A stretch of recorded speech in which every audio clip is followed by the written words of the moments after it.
साहेब, संपूर्ण राज्याला हानी झाल्याची घटना घडलेली आहे आणि संपूर्ण राज्य सध्या दुःखाच्या सावट आहे. काय भावना आहे, काय सांगाल?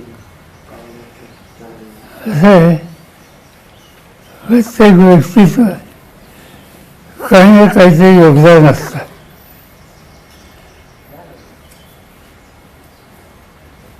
आधीच गेली अनेक वर्ष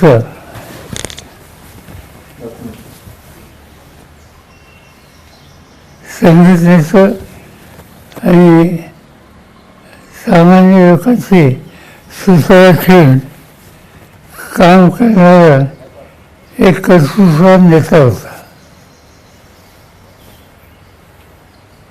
त्याचं वैशिष्ट्य हे होतं की लोकांच्या प्रश्नावर सखोल माहिती घेतली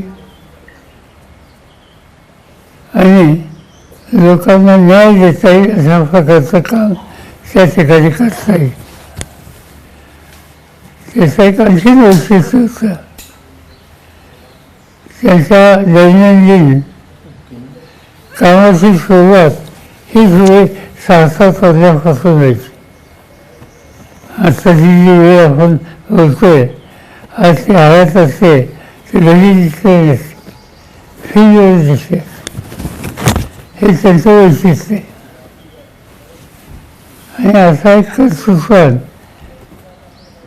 ज्याला पक्षानं, सरकारनं, बारामतीकरांना, मित्रांनी अखंड साथ दिली.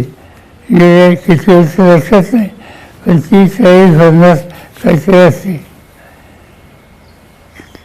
कामामध्ये कधी त्यांनी कमतरता दाखवली नाही आणि त्यामुळं साहजिकच अशी कर्तृत्ववान व्यक्ती ही सुरू नसते. हा एक प्रचंड आघात आहे आणि तो आघात आम्हा सगळ्यांच्यावर आहे. या परिस्थितीत सामोरं जावं लागेल. लोकांचं दुःख कमी करण्याच्यासाठी काळजी घ्यावी लागेल. त्यासाठी काम करण्याची पद्धत होती ती चालू ठेवावी लागेल. आणि हे काम आमच्या कुटुंबाची नवी पिढी ही नक्की करेल हा मला विश्वास आहे. हे आम्हा लोकांचं काही जबाबदारी असेल, पण नव्या पिढीची जास्त आहे. आणि नवी पिढी माझी खात्री आहे की या आव्हानाला सामोरं जाईल. साहेब, तुम्ही जसं म्हटलात की या सगळ्या गोष्टी पुढे घेऊन जाऊन नव्या पिढीला काम करावं लागेल, पण आता जाऊन अजून 48 तास 72 ताससुद्धा उलटले नसले तरीसुद्धा त्यांच्या पदाबाबत किंवा त्यांच्या सगळ्या एकंदरीत धोरणाबाबत चर्चा होऊ लागल्या आहेत. मुंबईत बैठका होत आहेत. याकडे तुम्ही कसं बघताय की या सगळ्या गोष्टीला घाई होती आहे का? किमान काही अवधी त्या गोष्टीला जाणं अपेक्षित आहे? असं की त्या विषयाची आम्ही चर्चा करत नाही. ही चर्चा इथं झाली नाही. ही जी चर्चा मी वाचतोय, ती वाचतोय ती मुंबईच आहे. श्री प्रफुल्ल पटेल, श्री तटकरे हे पक्षाचे प्रमुख आहेत. तो त्यांचा अधिकार आहे. त्यांना त्याच्यामध्ये प्राधान्याने काय करावं हे त्यांनी ठरवलेलं दिसतंय. त्याचं आम्ही कधी भाष्य करणार नाही. साहेब, ह्या गोष्टीवरती चर्चा झाली होती का? कारण पवार राजकीयदृष्ट्या एकत्र येण्याची दादांची देखील इच्छा होती. अगदी अनेक जणांनी भावना देखील व्यक्त केलेली आहे की काही जिल्हा परिषदच्या निवडणुकीच्या आसपास दोन्ही पक्ष एकत्र येणार होते. काय अशी चर्चा झाली का? असं आहे की जिल्हा परिषदेच्या निवडणुकात आता सुरू आहेत, याची सगळी जबाबदारी अजित होती. मी स्वतःचं कधी जातही नाही या निवडणुकीत. मला त्यांनी व्हीप केलं होतं काय करणार, आणि त्या कामाला लागले होते. तर मध्येच हा अपघात झाला. आज खऱ्या अर्थाने राष्ट्रवादीची विधिमंडळाची बैठक होत आहे. 2 वाजता गटनेतेपद देखील सुनेत्रा वहिनी पवार यांना मिळणार आहे आणि 5 वाजता उपमुख्यमंत्र्याची पदाची शपथ देखील घेणार आहेत असं वाचण्यात आलं. चर्चा काही हा त्यांचा अंतर्गत पक्षाचा निर्णय दिसतोय, तो त्यांचा अधिकार आहे. साहेब, जसं तुम्ही म्हणालात की आता दोन्ही राष्ट्रवादी एकत्र येण्याच्या ज्या सगळ्या चर्चा होत्या त्या महापालिकेत आपण बघितलं की दोन्ही राष्ट्रवादी एकत्र लढल्या. काही ठिकाणी यश आलं, काही ठिकाणी अपयश आलं. पण आता पुढची भूमिका तुमच्यावर मोठी एक जबाबदारी असेल पुन्हा एकदा. तर या सगळ्या गोष्टीत कधी या संदर्भातलं थोडं याच्यामध्ये जे काही चालू होतं म्हणजे माझ्या कामात जे होतं त्या सगळ्या चर्चेत मी होतो. पण अजितदादा, जयंत पाटील, शशिकांत शिंदे असे आमचे काही सहकारी याच्यात सतत होते आणि ते या सगळ्यांना एकत्रित करण्याच्या प्रक्रियेचा जवळ येऊन पोचले होते. शेवटचा विषय त्याने आम्हा लोकांना केलं होतं. दररोज हा आघात झाला. साहेब, येत्या काळातला सगळं हे मोठी जबाबदारी पुन्हा एकदा सगळ्या तुमच्या पक्षातल्या लोकांवर असेलच. त्यामुळे आगामी पक्षाची वाटचाल आणि त्यासोबतच पुन्हा एकदा एकत्रीकरणावरचे मुद्दे या सगळ्या गोष्टीकडे तुम्ही कसं बघणार आहात. आणि तुम्ही जसं काल स्वतः नदीची पाहणी करायला गेला होता की तुम्हालाही ते आता जाणवतंय की कुठेतरी मोठं परत स्वतःहून थांबायला लागेल, स्वतः जायला लागेल. त्यामुळे सगळी पुढची वाटचाल आणि पुढची भूमिका या संदर्भात वेळ जरी लागेल कशी जाहीर त्याबाबत आमची जी नवी पिढी आहे तिला प्रोत्साहित करणं आणि अजितदादांच्या दाव्यानं एक प्रचंड धक्का बसला आहे, जो राज झाला आहे, तो भरून काढण्याच्या दृष्टीनं जे करता येईल ते करायचं. साहेब, आज शपथविधी होत आहे. शपथविधीला पवार कुटुंबियापैकी कोण कोण असणार आहे? माहीत आहे तुमच्या वर्तमानपत्रात वाचले आम्ही वाचले, बाकी आम्हाला माहीत आहे. साहेब, आपण उपस्थित राहणार अशी बातम्या येत आहेत. ते कसं विचित्र आहे, आपण जाणार आहात? नाही काही माहितीच नाही. आधी आहे का हे माहिती.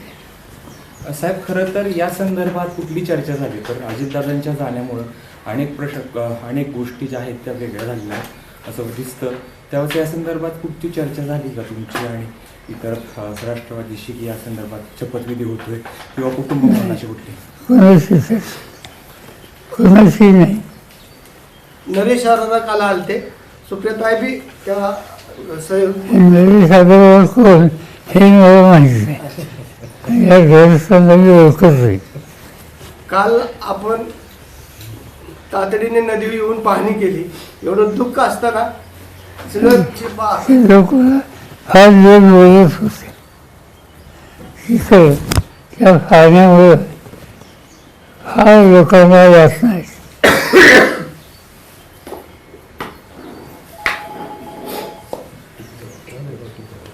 सर एक बार हिंदी में बता दीजिए सर. आज सुनेत्रा पवार शपथ लेने वाली है, क्या आपको इस बात की जानकारी है? नहीं तय किया होगा तो उनके पार्टी ने तय किया होगा. और जो अखबार में आया है इससे लगता है कि पार्टी ने कुछ तय किया है, क्योंकि कुछ लोगों का नाम आया है जैसे प्रफुल्ल पटेल, जैसे तस्करे कि उन्होंने इनिशिएटिव लिया है. पहले इनके पार्टी ने इंटरनल कुछ न कुछ तय किया होगा. कल नरेश अरोड़ा की मीटिंग हुई थी सुनेत्रा पवार के घर. हम जानते नहीं, आप जो नाम लेते हैं मैं उनको जानता नहीं. साहेब, अनेक नेत्यांचं मत असं आहे की दोन्ही राष्ट्रवादी एक हवं आणि दोन्ही राष्ट्रवादी एकत्र आले तर हा गाडा पुढे जाईल. मुद्दा असा आहे, दोन्ही राष्ट्रवादी एकत्र याच्यावर गेले 4 महिने पक्षात चर्चा चालू होती आणि ती चर्चा त्याचं नेतृत्व अजित पवार जयंत पाटील यांच्याकडे होतं. सगळं डिस्कशन या लोकांनी केले. दुर्दैवानं या अपघातामुळं याला खंड पडेल असं चित्र दिसतं. काल साहेब खऱ्या अर्थाने तटकरे साहेब असतील किंवा भुजबळ साहेब असतील यांनी जी मुंबईमध्ये चर्चा केली याची कल्पना कुणाला देण्यात आली होती का? कारण नाही, मला माहिती मी आज वाचलं सकाळी. सर, आपके परिवार की आपकी बहू महाराष्ट्र की पहली महिला उप मुख्यमंत्री बनेगी. हालांकि अवसर बहुत शुभ नहीं है, पर आप ही की परिवार एक तरीके से ये माइलस्टोन सेट कर रहा है. As a member of the family, what do you think about it? ये बात अच्छी है कि जो गया उसको वापस ला नहीं सकते. We have lost. अभी आज ऐसी स्थिति में कैसे सामना करना इसमें ध्यान देना पड़ेगा और इसीलिए कोई ना कोई तैयार होकर आगे आने के लिए जिम्मेदारी लेने के लिए तैयार हो तो एक इससे आम लोगों को कॉन्फिडेंस मिल सकता है. साहेब, आपने जिल्हा कहा परिषदेच्या सर, निवडणुका झाल्यानंतर या दिल्लीमध्ये आणि राज्यामध्ये वेगळं चित्र दिसत. अशी चर्चा आहे की दिल्लीमध्ये सुप्रियाताईंना स्थान दिलं जाईल केंद्रामध्ये मोठ्या पदावर आणि राज्यामध्ये रोहित पवारला मंत्रिपदावर घेतलं जाईल. माहिती आहे अशी चर्चा आमच्यात नाही, पक्षात नाही. सर, आपने बताया कि आपको कॉन्फिडेंस में नहीं लिया गया था एनसीपी के काय नेता. का कॉन्फिडेंस में काय का सुनेत्रा पवार का नाम आगे ढकेलने से. अरे हमारा कॉन्फिडेंस में कि फांसी की उनकी जिम्मेदारी हमारी अलग है. पर क्या आप आपके परिवार के हैं, आपका परिवार इसमें काफ़ी क्लोजली इन्वॉल्व है. नहीं, परिवार की समस्या हो तो साथ देने के लिए है, मगर बाकी परिवार के इश्यूज पर नहीं. पर क्या आपको कोई एतराज है सुनेत्रा पवार जी का नाम आगे ढकला गया है? साहेब, मंत्रिमंडळाचा आज शपथविधी होतोय, घाईघाईत शपथविधी केला जातोय. आपलं काय मार्गदर्शन आहे? माहीत आहे त्याच्या पक्षाने जे काही ठरवलं त्याची परिस्थिती आपल्याला दिसते. साहेब, तुम्ही जसं म्हणताय अचानक पद्धतीनं सुनेत्रा पवारांचं नाव पुढे येतो. खरं तर हा अपघात अचानक झाला आणि अचानक पद्धतीनं सुनेत्रा पवारांचं नाव उपमुख्यमंत्री पदासाठी पुढे येतं. नेमकी काय कारण तुम्हाला अशी वाटतात की ही कारणं या संदर्भात असू शकतात? कारण हे असं आहे, आधी पक्षाची जबाबदारी सांभाळत होते, ते गेले, कुणीतरी यायला पाहिजे आणि त्याच्यातून पक्षाने निर्णय घेतलेले दिसतोय. नाही सर, सगळं मान्य आहे, पण किमान दुखवटा तरी पूर्ण झाला पाहिजे. नाही एवढी घाई कशासाठी, कोण करताय सगळं? मी नाही. साहेब जयंत प्रफुल्ल पाटील पटेल हे सगळं भाजपच्या सांगण्यावरून करतात असं एक जयंत पाटील आणि दादांची या सूर समोर येतो. संदर्भातली चर्चा सुरू होती, परंतु आता जी राज्यातील घटना परिस्थिती घडत आहे यावरती कोणीही भाष्य करायचं नाही. परंतु शशिकांत शिंदे वेळोवेळी सांगतायत की आम्ही एकत्र येऊन हा निर्णय घेतला होता, परंतु आता हे जे निर्णय होतात तर काय कसं पाहताय निर्णय? मला एवढं व्हायचं आहे की आमच्या पक्षात आणि अजितदादांच्या पक्षामध्ये एकत्र काम करण्याची प्रक्रिया सुरू करावी याच्यात एकमत होता. 3 मीटिंग झाली आणि निर्णय आत्ता जाहीर करायचा होता 12 तारखेला आणि ही तारीख आधीची दिलेली होती. पण दुर्दैवानं हा अपघात झाला. पण पाच पवारांनी हे सगळं घडून आलं असं एक बोललं जातं. माहिती आहे पवार फॅमिली सहमत आहे काय सगळ्यात एवढ्या घाईशी? पवार फॅमिली अशा गोष्टी चर्चा करते. तुम्हाला किमान सांगितलं गेलं तरी नाही का की बाबा आम्ही असं असं करतोय? कोण सांगणार?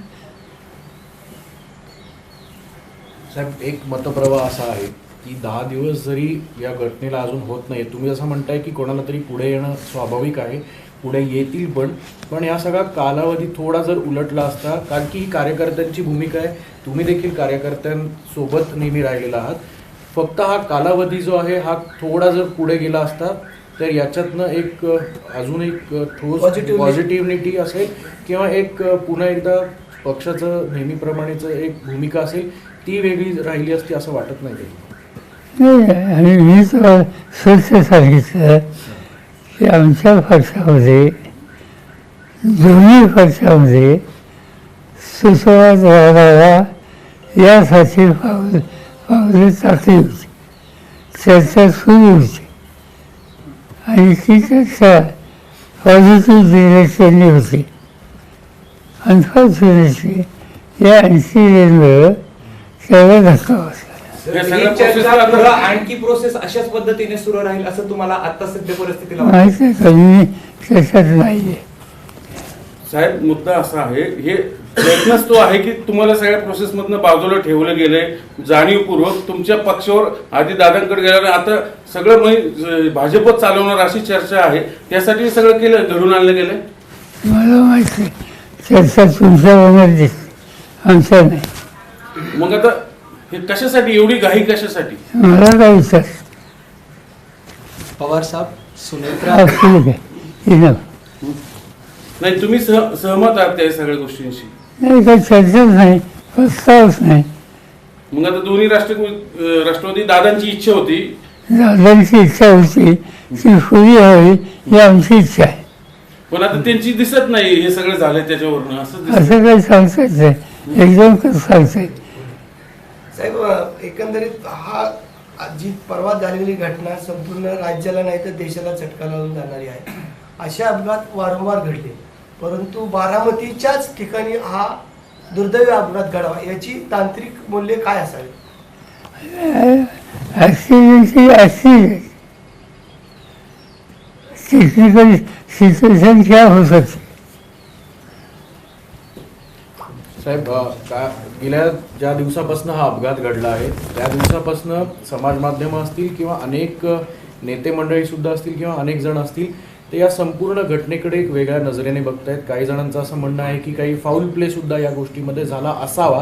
तुम्ही पहिल्याच दिवशी हे क्लिअर केलं होतं की हा निव्वळ अपघात आहे, पण जर तांत्रिक मूल्यांबाबत हा जरी अपघात असला तरी या चर्चा घडवणं किंवा या सगळ्या गोष्टी थांबवणं अपेक्षित आहे. कसं बघताय? असं आहे की सिव्हिल एव्हिएशन डिपार्टमेंट जे आहे ते खोल्यात जातात. त्यांनी काल CIDची इन्क्वायरी जाहीर केली. बघूया त्याचं काय येते. दादांची आठवणी तुम्हाला कशा जागे करतात? दादांनी आपलं बोट धरून दादा पुढे आले, चला काय, मला असं फार वेळ घेतला. सर दादांची इच्छा होती दोन्ही पक्ष एकत्र यावेत, पण आता दादाच नाहीयेत. मग तिकडनं ही सगळी मंडळी कोण आता कोणाशी चर्चा करणार? ते ठरवते ना, हा निर्णय ही जी प्रक्रिया आहे त्याच्यात अनेक कोणी नसतो. मी सांगितलं अजित पवार होते, हो जयंत पाटील होते. हो जयंत पाटील हे लोक विचार करतील पुढं काय करायचं. दोन्ही राष्ट्रवादी एकत्र येऊ नये याच्यासाठी पण प्रयत्न त्यासाठी हे सगळं घडवलं गेलं असं एक बोललं जातंय. तुमचं काय असेल? नाही, बोलू जातं हे आमच्या कामात करायचं नाही. जी मंडळी दोन्ही पक्ष एकत्र आल्यामुळे त्यांचं महत्व कमी होणार होतं त्यांनी हे सगळं घडून आणलं. अशी माहिती असली तर मला द्या. साहेब असं पण अनेक म्हणजे तुम्ही सहमत आहात त्या सगळ्या गोष्टींशी? साहेबांना अंदाज असा माझी होता माझी 9 वाजता मिटिंग आहे. नाही शेवटचा शेवटचा. साहेब भाजपवर दादा एकत्र आल्यानंतर आपण भाजप सोबत जाणार होता का? दादा जर दोन्ही आपले राष्ट्रवादी पक्ष एकत्र आहे येणार होत्या. आणि सत्तेमध्ये राहायचं असेल तर आपण भाजप बरोबर जाणार होता का? भाजपचा काय संबंध? दादा ऑलरेडी भाजपमध्ये आहेत आणि ते सत्तेमध्ये आहेत. माहिती आहे. आणि आमची जी चर्चा चाललेली होती त्याच्यात असा कुठला पक्ष त्याचं नाव नव्हतं. ABP माझा, उघडा डोळे बघा नीट.